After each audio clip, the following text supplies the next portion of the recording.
Good morning students. आज का हमारा टॉपिक है नेफ्रिडियल सिस्टम। ये नेरीज का एक्सक्रेटरी सिस्टम है जिसमें कि आज हम नेरीज में जो एक्सक्रेशन की प्रोसेस होती है उसके बारे में पढ़ेंगे। नेरीज एक एनेलिडा संघ का सदस्य है और इसमें जो एक्सक्रेशन होता है वो नेफ्रिडिया के द्वारा होता है। और नेफ्रिडिया हेलमिंथ गुट के सदस्यों की जो प्रोटोनेफ्रिडिया होती है या जो फ्लेम सेल्स होती है उससे ये कुछ अधिक विकसित हो रही है, कुछ साइज में बड़े होते हैं। अब हम नेरीज के एक्सक्रेटरी सिस्टम की बात करें तो इसका जो एक्सक्रेटरी सिस्टम है ये कुछ पतली, लंबी और कॉइल्ड या कुंडलित ट्यूबुल्स होती है जो कि हर एक खंड में होती है। ये पहले और आखिरी खंड में नहीं होती है, यानी कि फर्स्ट और लास्ट जो सेगमेंट होता है उसमें ये एब्सेंट होती है। ये नेफ्रिडिया, इनको नेफ्रिडिया कहते हैं और ये सीलोम के निकट ये आहार नाल के पास में स्थित होती है। नेफ्रिडियम के यदि स्ट्रक्चर की बात करें तो ये इसके 3 पार्ट्स होते हैं, the body and the anterior prolongation of the body and the coiled ciliated tube. इसमें कई न्यूक्लियाई होते हैं। द बॉडी इसका जो पार्ट है first body, the body is irregular in outline, oval in shape and lies at the base of the parapodium in the transverse fashion। यानी कि इसका जो साइज होता है वो एक्चुअली इरेगुलर होता है या फिर कभी कभी ओवल होता है। And anterior prolongation, it is a continuation of the inner end of the body. The narrow prolongation is almost equal in length of the body and runs forward and inwards to become attached to mesentery। यानी कि इसमें जो cell membrane होती है वो एक दूसरे से अलग नहीं होती है और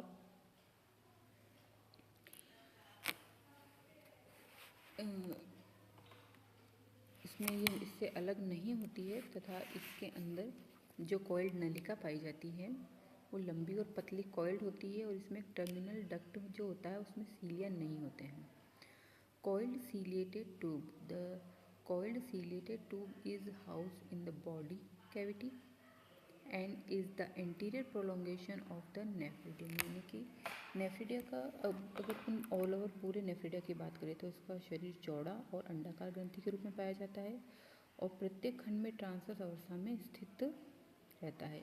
इसमें एक लंबी और पतली कॉइल्ड नलिका पाई जाती है और इस नली के अंतिम भाग में, जैसे कि चित्र में देख सकते हैं, इसमें सीलिया नहीं होते हैं तथा ये पैरापोडिया के वेंट्रल सीरस के नीचे नेफ्रिडियोपोर के द्वारा खुलती है।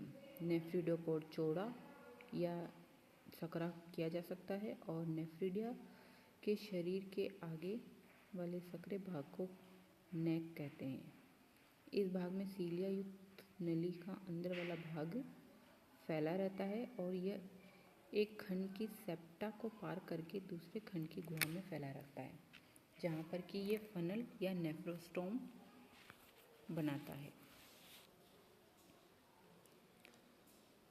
The lobe of the nephridium is composed of the synchronous protoplasm or syncytium consisting of a long, narrow and highly coiled tubule. The nephridial tubule which forms the wide oral area of the nephridium is the body।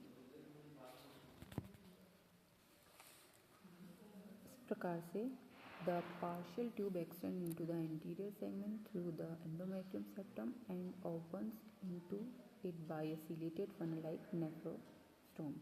यानी कि यहाँ पर जो सीलिया युक्त keep होती है, जो funnel like structure होता है वो नेफ्रोस्टोम बनाता है।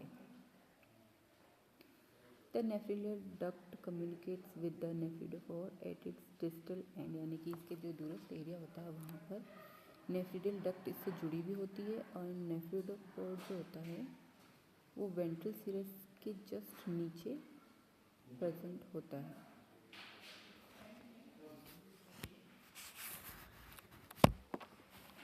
इसमें उत्सर्जन दो प्रकार का होता है। नेफ्रीडिया, फर्स्ट नेफ्रीडिया, ये ब्लड कैपिलरीज के जाल से ढका हुआ रहता है, और जो नेफ्रीडिया की ग्लैंड सेल्स है, उत्सर्जित पदार्थ इसमें रक्त में से सोख लेती है, और इस प्रकार से जो नेफ्रीडोपोर है उसके द्वारा ये बाहर फेंक दिए जाते हैं। सेकंड, इसके अंदर मेथड ये है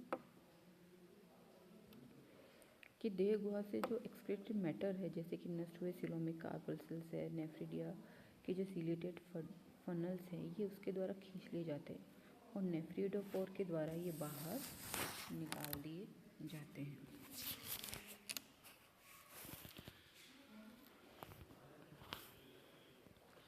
इस प्रकार इसमें जो नेफ्रीडियल ट्यूब्यूल्स की सेल्स है वो नाइट्रोजन एक्सक्रीटरी वेस्ट को एब्जॉर्ब करती है। Cells from the nephridial tubules absorb nitrogen excreted waste from the oil via the blood capillaries and sent to the lumen of the oil tubules from where they are extracted from the nephridopore। यानी कि जो nephridia, क्योंकि इसमें रक्त से ढका, रक्त के जाल से ढका रहता है, इसलिए इसकी जो ग्लैंड सेल्स होती है भी इन उत्सर्जित पदार्थों को एब्जॉर्ब करती है और फिर नेफ्रीडोपोर के द्वारा बाहर निकाली जाती है। तो ये एक बहुत सिंपल सी विधि है जिसके द्वारा कि इसमें इन एक्सक्रीटरी पदार्थ को शरीर से बाहर निकाला जाता है, और इस तरह से नेरीज में नेफ्रीडिया के द्वारा एक विशेष प्रकार का इसमें उत्सर्जित तंत्र होता है, या इसकी जो बेसिक संरचना होती है वो नेफ्रीडिया होती है, जिसके द्वारा कि इसमें उत्सर्जन का कार्य किया जाता है। तो आज के लेसन में हमने नेरीज में होने वाले एक्सक्रीटरी सिस्टम के बारे में पढ़ा, जिसे कि नेफ्रीडियल सिस्टम भी कहते हैं। नेक्स्ट लेक्चर में हम इसके आगे बात करेंगे। Thank you.